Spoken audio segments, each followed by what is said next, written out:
Oi, gente! Mais um vídeo aqui do nosso canal Economia Fácil, sempre tentando trazer para a linguagem dos trabalhadores, da trabalhadora, o destaque do noticiário econômico do país, tentando destrinchar, né, o noticiário para encontrar o que interessa a gente. Vou pedir, como sempre, a vocês se inscreverem no canal, apertar aí o botãozinho de inscrição e também pedir para dar um like se você gostou do vídeo, certo? E, se possível, compartilhar aí nas redes sociais, tá bom? Vou fazer aqui mais um vídeo sobre reforma da Previdência. Agora nós vamos falar das reformas da Previdência pelo mundo, né? Ao contrário do que o governo Bolsonaro, o presidente Bolsonaro e o ministro da Economia, Paulo Guedes, vem dizendo, e a mídia brasileira vem repetindo, a reforma da Previdência não é algo unânime no mundo. Tá? E mesmo países que já fizeram algum tipo de reforma neoliberal no tempo presente estão revertendo. Esse é o caso, por exemplo, da Itália, né? A Itália, que vem sendo, inclusive, vários analistas de um governo de direita, né? Ideologicamente próximo, né, ao governo Bolsonaro, né? Inclusive lá sob o comando do primeiro-ministro Giuseppe Conte, né? E que formaria um eixo de ultradireita também com a Hungria, de Viktor Orbán e o próprio Brasil de Bolsonaro. Não é bem assim, né? Os governos, eles não são ultraconservadores em termos políticos, culturais e comportamentais, de um lado, e por outro, ultraliberais na economia. O caso da Itália mostra diferente, que a reforma da Previdência não é unânime, porque quem fez viu que traz consequências muito nefastas para a economia, tá? E força, inclusive, os governos, e esses governos de ultradireita foram eleitos com a promessa de mudança do país, de mudar o que foi feito nos anos 90, nos anos 2000, né? Para busca de inclusão social, alavancar o crescimento, assegurar a estabilidade financeira, para além do que os governos, inclusive, de centro-esquerda ou de centro-direita fizeram, que foram justamente governos que tinham uma agenda neoliberal. Foram os governos de centro-esquerda e centro-direita que implementaram reformas neoliberais, reformas trabalhistas, reformas da Previdência e a própria política de privatizações e de austeridade, né? Então, esses governos de ultradireita, claro, com suas diferenças entre si, o caso da Itália, inclusive, é bem mais distinto, né, desse eixo. E o que eles fez, exatamente, esse governo que tomou posse em junho de 2018, com objetivos justamente de reverter a política de austeridade que vinha sendo implementada pelos governos de centro-esquerda, né? Inclusive lá é um governo de coalizão que envolve a ultradireita com os setores antissistemas, né? E implementou uma reversão da reforma da Previdência. Eles diminuíram a idade mínima que tinha sido aumentada e criaram uma série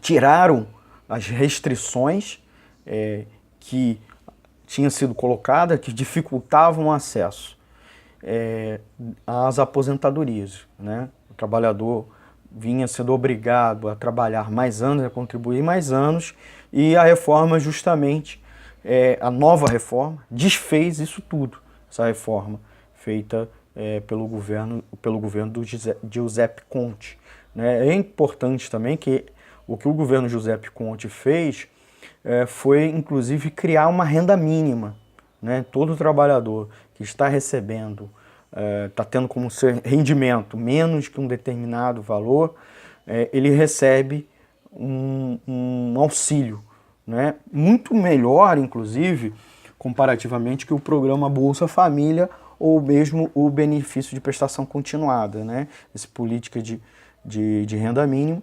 E é uma tentativa de reativar a economia italiana, que passa por dificuldade há muitos anos, desde que estourou a crise mundial e depois foi sucedido pela chamada crise grega, que foi uma crise fiscal, né?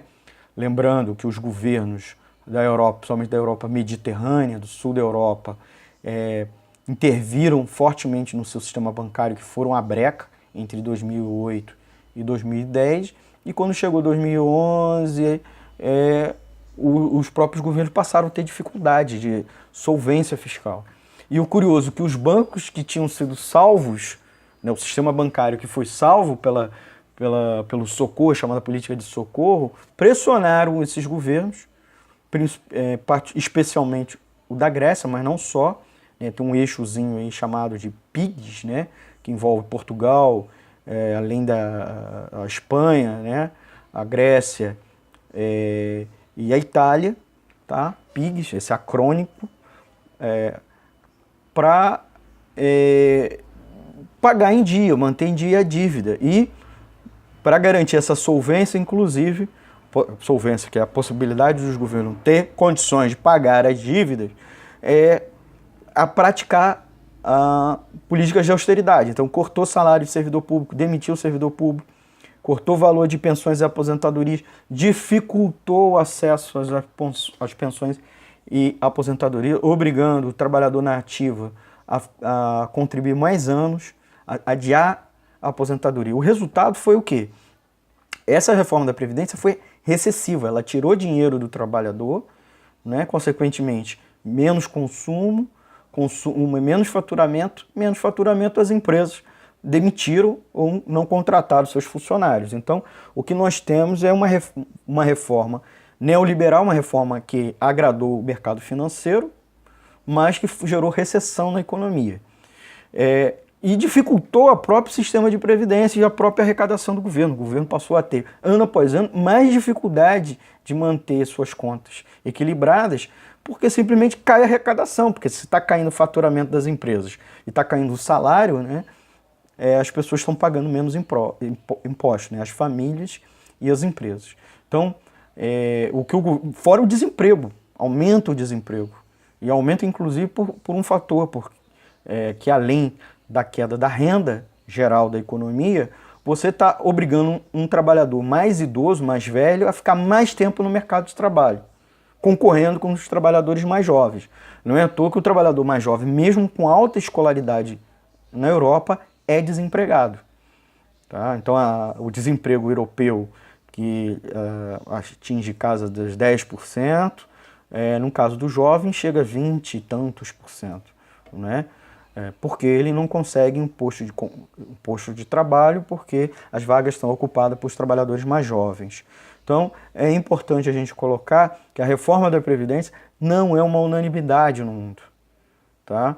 Porque o governo Bolsonaro, como fez antes o governo Temer, alegam recorrentemente que o mundo todo fez, apesar de ser algo desagradável, mas os governos sérios, países sérios, né? E aí a gente discute o que é sério, né?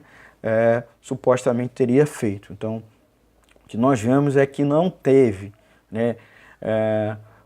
As regras, houve uma flexibilização no caso da Itália, uma flexibilização das regras de aposentadoria antecipada, a introdução de um novo programa de renda cidadã, tá? Justamente ao contrário do que o final do governo Temer veio fazendo, de enxugando o Bolsa Família, e o BPC, o Benefício de Prestação Continuada, o que o próprio governo Bolsonaro quer fazer, que é reduzir o valor, deixar de ser pelo menos um salário mínimo para passar a ser R$ 400 o BPC, o que é um massacre para a população mais pobre, principalmente os deficientes e os segmentos dos trabalhadores que não conseguem ter dinheiro para contribuir com a Previdência ou não conseguem ter emprego formalizado para contribuir com a Previdência Social, né?